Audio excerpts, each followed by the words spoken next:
Саламатсыздарбы, мекендештер. Байдылда Сарногоев быйыл 90 жашка чыгып атат. Акындын 90 жылдыгы бул кыргыз маданиятынын, кыргыз адабиятынын, улуттук адабиятынын өзгөчө бир салтанаты деп бааларында. Байдылда Сарногоевдун чыгармачылыгы өзү биздин адабиятыбыздын, тарыхыбыздын, жашообуздун өзгөчө доору, тарыхы катары ар бирибиздин аң сезимибизге сиңип калган. Байдылда Сарногоевдо шунчалык адамдын жүрөгүнө жакын, адамдын ой дүйнөсүнө жакын, адамдын ички бир делебесин козгогон ошол учурда шунчалык өзүнүн карапайымдыгы, карапайым саптардан шунчалык бир байдылда болгон улуу сүйүү жаралганын баарыбыз байкап сезип келгенбиз. Байдылда Сарногоев бул кыргыздын маңдайына бүткөн улуу талант катары ар бирибиз сый урмат менен мамиле жасайбыз. Азыркы күндөр Байдылда Сарногоевдун 90 жылдыгына карата анын ырларын мамлекеттик, коомдук ишмерлер, белгилүү илим адамдары, чыгармачыл интеллигенциянын көрүнүктүү өкүлдөрү ошол улуу акыныбыздын ырларын окуп, жалпы эле ырларын элге жайылтууга, дагы бир жолу Байдылданын дүйнөсүнө сүңгүп кирүүгө өзгөчө бир чоң бир мындай бир идеяны баштап аткандыгы бул акыныбыздын чыгармачылыгына болгон, анын рухуна, көркөм дүйнөсүнө болгон кайрылып келип атканыбыздын, анын башатына кайрылып атканыбыз бул албетте жакшы жагдай, жакшы демилге.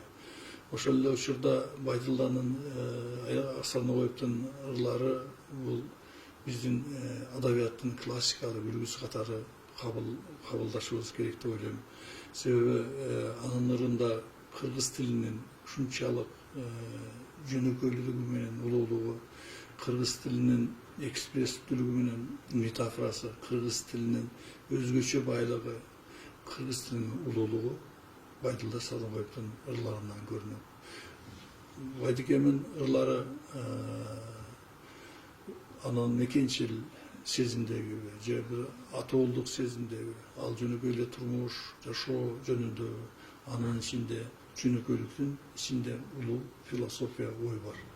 Жана айтышат го, улуулукка бир кадам жөнөкөйлүк деп. Ошол жөнөкөйлүктүн орбитасында, дүйнөсүндө, ошонун галактикасында Байдыкем жашап келди. Анын ар бир ырлары биздин шунчалык бир сезимибизге жакындыгы, анын шунчалык карапайымдыгында, ошол эле учурда элдин тамырына терең кирип кеткендигинде анын чыгармалары өзгөчөлөнүп турат.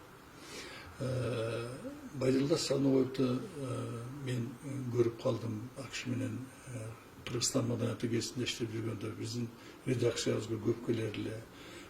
Биздин редакцияга келгенде Байдыкем бир 9 кабат элдин ортосунда калчу да, шунчалык элдин сүймөнчүгү, шунчалык элдин алаканында жүргөн киши болчу. Анын сөздөрүндө, анын ойлорунда кыргыздын жаны жашайт эле. Ошондуктан Байдылда Сарногоев бул элдик акын биринчи кезекте, жердик акын биринчи кезекте. Ошол эле учурда сүймөнчүк, өзгөчө бир сый менен ысмына айтылган акындарыбыздын бири. Байдылда Сарногоев эч кандай бир саясий рамкага сыйбаган, өзгөчө бир дүйнөсү бар. Анын сезимдин бунтары деп койсок болот. Ал ошол эле учурда шунчалык таамай сөз менен лириканы дагы, сатираны дагы ошол эле учурда мындай бир адамдык бир насылдарды козгогон поэзияны жаратты деп айтар элем.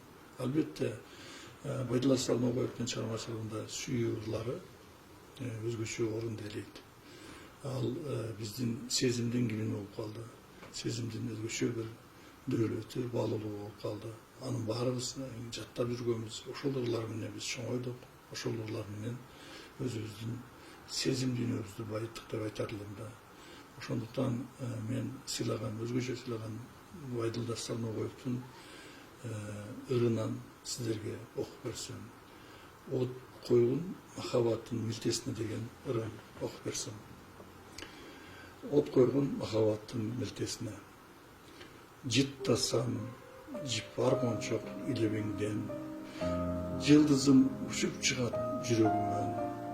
Gündüzü günüm bolsun, tünküsün ay.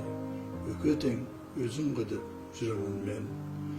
Bakytym senin çokun gözleriňde, baylygym senin nazlı sözleriňde. 100 ýyldyk rahatty algansyňyň yüzüňden bir nur çaçyp ötkeninde. Ak kunun moynuna okşop salalaryň, jirese çaşlaryňdan aralaryn tapdagır erip ele ketkim gelip, tapşyryp can dünýämden sana barym. Emese canım birge jakyn jazym, jaşty kez almaz bulup çaltıldasan, ot koyun, mahabattın iltesine, çağılgan, jar jürp etip çartıldasan. Batılda sanım.